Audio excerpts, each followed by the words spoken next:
Witch by Abhijit Chakraborty, narrated by Deepak Agnihotri. The Return of a Witch, Abhijit Chakraborty.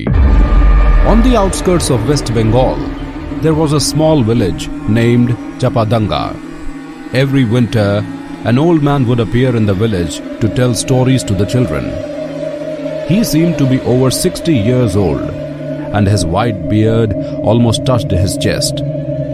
Although his body appeared weak, he was very energetic. The children affectionately called him Golpu Dadu, which means grandfather of stories. No one knew where the old man lived, but they eagerly awaited his stories every evening. A small makeshift stage would be built from bamboo by the village elders in a field near their only primary school. The field was called Golparmat, which means Field of Stories.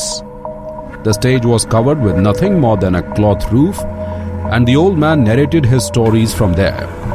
There was no electricity in the village, so a hazak lamp was placed near him. The young listeners would gather together after finishing their studies. Despite the cold winter breeze, the children never missed the chance to listen to his stories.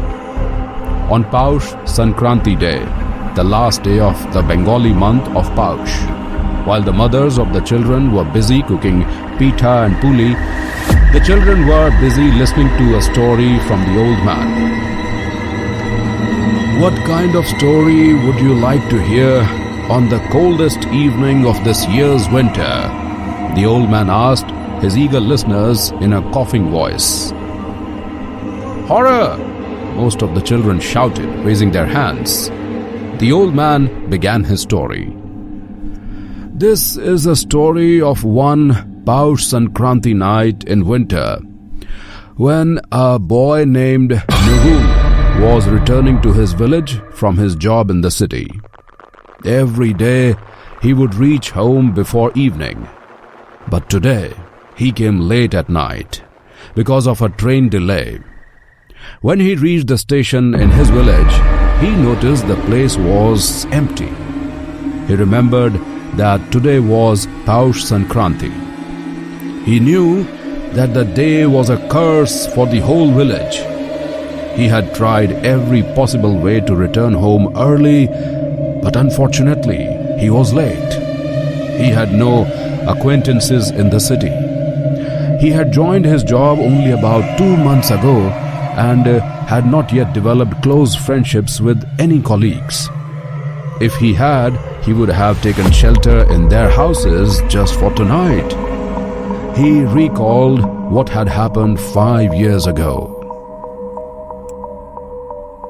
About 5 years ago, on the day of Poush Sankranti, a witch was hanged by the villagers on the suspicion that she was killing small children by sucking their blood.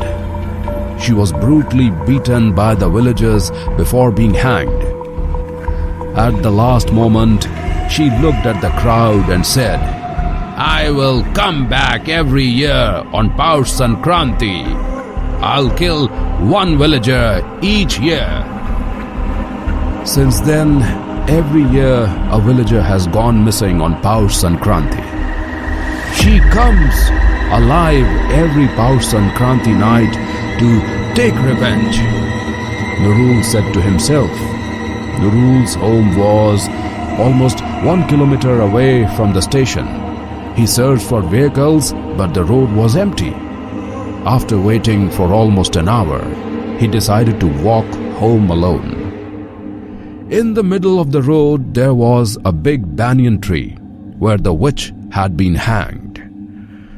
The rumor was that the witch still lived on the top branch of the tree. The moment he reached the banyan tree, his heart started pounding in fear.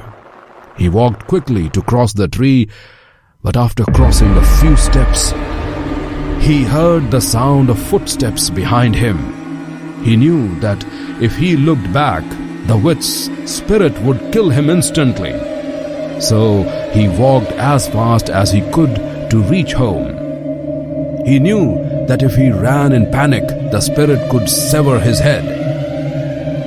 He could feel someone following him. Nurul chanted the mantras his mother had taught him, which could protect him from ghosts.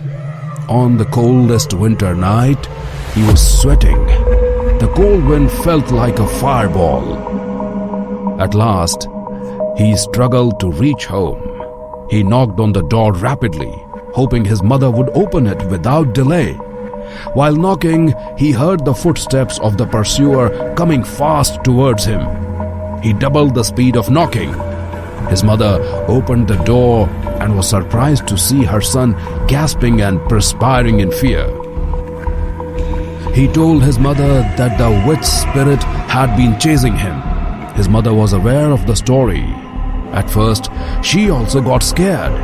But when it comes to the safety of her children, every mother becomes brave. His mother stepped out of the house to see who was following her son. In the bright moonlight, when she saw it, her eyes widened.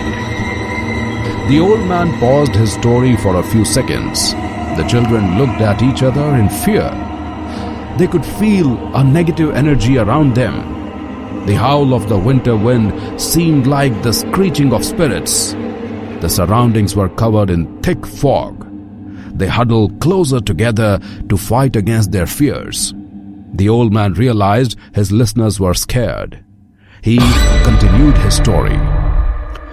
After inspecting who had followed her son, she looked at her half-fainted son and said, "It's not the spirit of witch. It's just a puppy."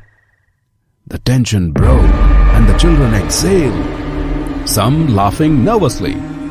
Golpu Dadu's expression grew serious as he concluded. Witch hunting is commonly associated with the Middle Ages, but women are still victims of this practice in some parts of India. According to police data, around 120 people were massacred by crowds in Jharkhand between May 2016 and 2019.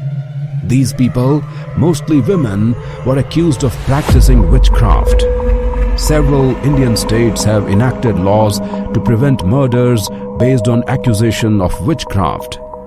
But laws alone are not enough to combat this superstition.